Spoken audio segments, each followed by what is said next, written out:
चलिए आज हम लोग देखते हैं धातु और अधातु का कुछ मल्टीपल चॉइस क्वेश्चन। जो मेरे चैनल पर नए हैं चैनल को सब्सक्राइब कीजिए और वीडियो को लाइक और शेयर करना मत भूलिए। देखिए, ऑब्जेक्टिव टाइप क्वेश्चन पढ़ना आप लोग के लिए काफी इंपॉर्टेंट है, क्योंकि आपका 50% ऑब्जेक्टिव से आता है, 50% सब्जेक्टिव से आता है। तो जिस एक्यूरेसी से आप सब्जेक्टिव पढ़ते हैं मन लगा करके, उसी तरह आप लोग को ऑब्जेक्टिव भी पढ़ना पड़ेगा। क्योंकि अगर ऑब्जेक्टिव सही सही आप लोग का नहीं जाएगा, सही सही टिक लग करके नहीं आएगा, तो फिर आपको 70% या 80% मार्क्स नहीं आ सकता। क्योंकि ऑब्जेक्टिव में जो ऑप्शन दिए रहते हैं क्वेश्चन के चारों, वो चारों लगेंगे कि सही है। क्योंकि ये ऑप्शन वाले क्वेश्चन होते हैं बहुत ही खतरनाक होते हैं, बहुत ही कंफ्यूजन रहता है। तो आप जो है सही सही टिक तभी लगा पाइएगा जब बार बार इसको रिवाइज कीजिएगा। एक क्वेश्चन को 3 से 4 बार पढ़िए, वीडियो को बार बार देखिए, शुरू से लास्ट तक देखिए, ताकि आप लोग को अच्छे से समझ में आए और हर क्वेश्चन को सही से टिक लगा करके एग्जाम से आए।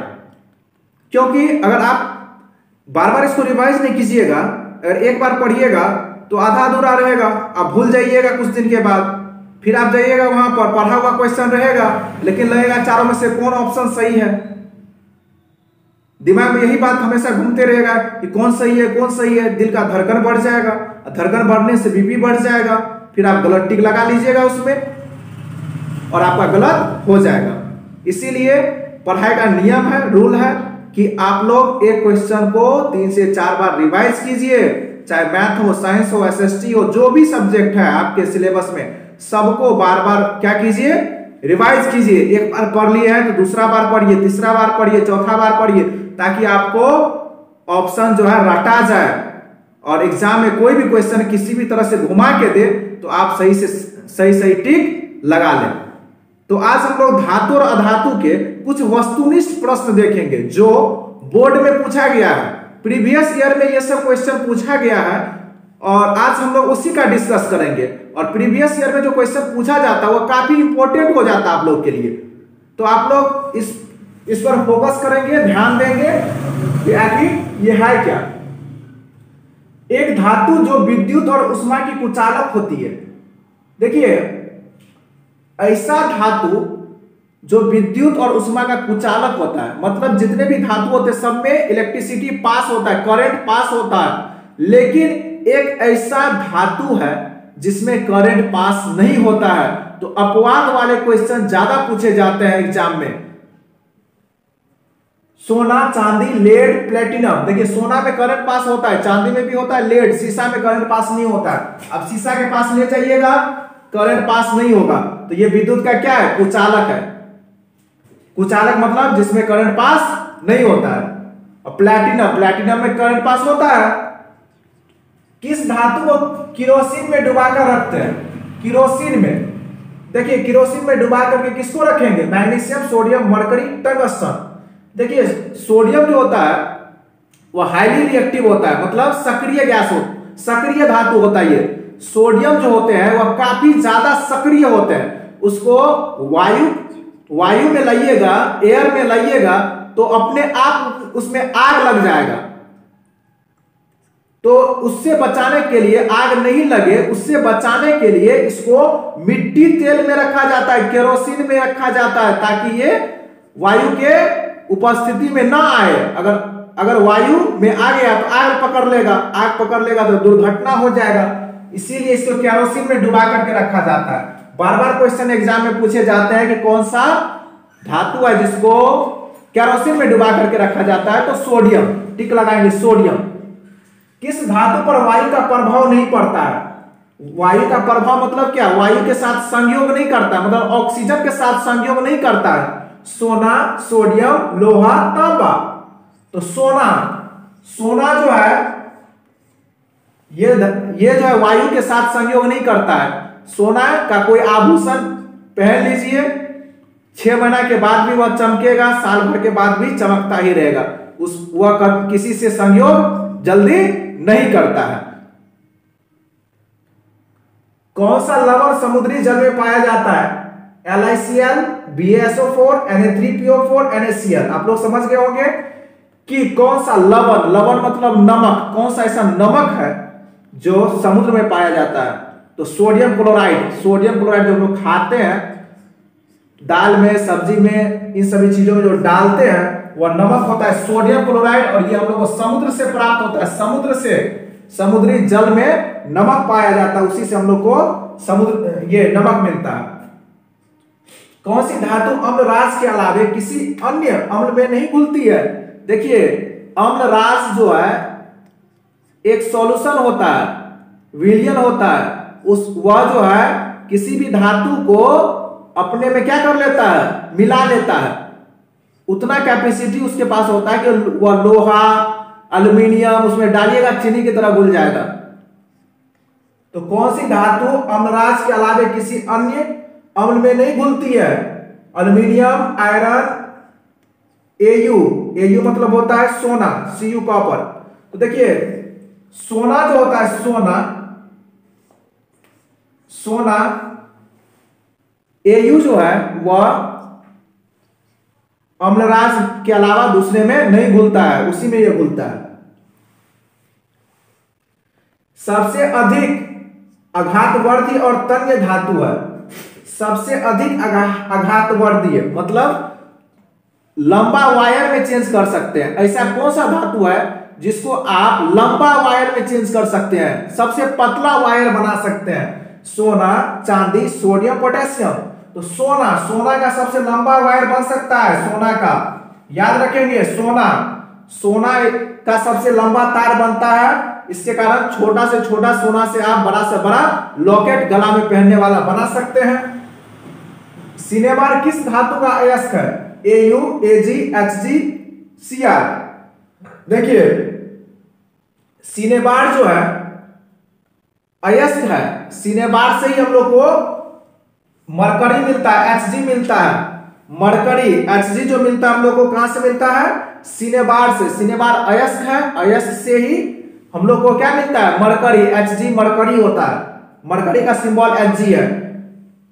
तो जितने भी धातु है वह किसी न किसी अयस्क से मिलते हैं, जैसे कि एल्युमिनियम बॉक्साइट से मिलते हैं, लोहा हेमेटाइट मैग्नेटाइट से मिलते हैं। उसी तरह से मरकरी जो धातु है वह सिनेबार अयस्क से प्राप्त किए जाते हैं। सिनेबार अयस्क धरती के अंदर से निकाला जाता है, फिर उसका कन्वर्सन होता है फैक्ट्री में। एक धातु जिसका संक्षारण होता है, संक्षारण मतलब जंग लग जाता है, Fe लोहा, Au, Ag, Pt। देखिए लोहा पे, लोहा को रखिएगा ना, लोहा को छोड़ दीजिए कुछ दिन, या मार्केट से देखते होंगे रॉड सब मंगाते होंगे मकान सब बनाने के लिए, 2-4 दिन छोड़ दीजिए, इसमें तुरंत जंग लग जाएगा। तो Fe लोहा सबसे अधिक सक्रिय धातु है।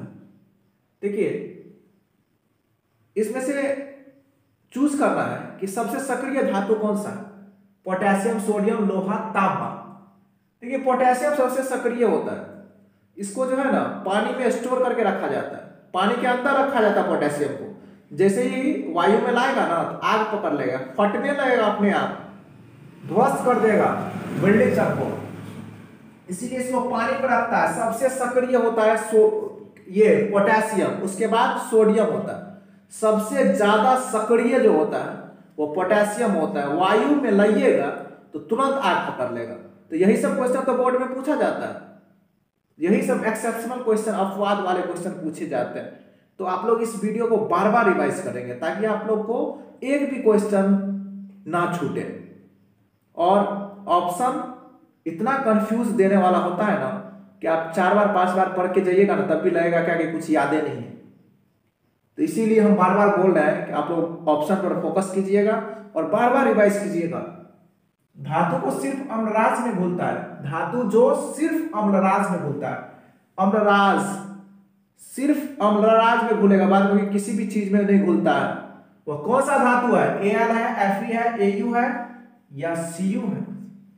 Au है, Au जो सिर्फ अम्लराज में घुलता है, अम्लराज में। चांदी, चांदी जो है वह सिर्फ अम्लराज में घुलता है। किस धातु का विस्थापन उसके लवण के विलयन से लोहा द्वारा होता है। किस धातु का विस्थापन उसके लवण के विलयन से, लवण का विलयन मतलब नमक और पानी का विलयन जो होता है उसमें अगर लोहा को डालिएगा तो वह किसको विस्थापित कर सकता है, तांबा को विस्थापित कर देगा, तांबा को। सोडियम को नहीं कर पाएगा क्योंकि सोडियम जो होता है लोहा से ज्यादा सक्रिय होता है। मैग्नीशियम को भी नहीं कर पाएगा, कैल्शियम को भी नहीं कर पाएगा, तांबा को जरूर कर देगा। दो धातुएं जो प्रकृति में मुक्त अवस्था में पाए जाते हैं, इसमें से दो को धातु चूज करना है जो प्रकृति में मुक्त अवस्था में पाया जाता है। कहीं भी छोड़ दीजिएगा तो वह किसी से संयोग जल्दी नहीं करेगा, ऑक्सीजन से संयोग नहीं करेगा। जैसे कि लोहा कर लेता है, मैग्नीशियम कर लेता है, लोहा मैग्नीशियम को वायु में रख दीजिएगा, जंग पकड़ लेगा, परत आ जाएगा, AuAg Na Fe Au Zn सभी। देखिए AuAg सोना और चांदी को आप छोड़ दीजिएगा हवा में तो जल्दी उस पर कोई भी परत नहीं चढ़ता, जंग नहीं लगता। सल्फाइड अयस्क का सांद्रण किस विधि से किया जाता है, निक्षालन, फेर प्लवन, गुरुत्वीय पृथक्करण, चालन। देखिए सल्फाइड अयस्क का जो सांद्रण होता है वह फेर प्लवन विधि से होता है, फेर प्लवन विधि से इसका सांद्रण होता है। हेमेटाइट किस धातु का अयस्क है, देखिए हेमेटाइट अयस्क है वह लोहा का अयस्क है, मतलब लोहा जो हम लोग को मिलता है, लोहा जो बनाया जाता है फैक्ट्री में वह हेमेटाइट अयस्क से बनाया जाता है। अयस्क नहीं रहेगा तो लोहा नहीं बनेगा। कोई भी मेटल आप देख रहे हैं वह सब जो है अयस्क से बने हुए हैं। तो NaCaAlFe, देखिए लोहा का जो सिंबल होता है ना, सिंबल वह Fe होता है, Fe। लोहा का सिंबल Fe होता है।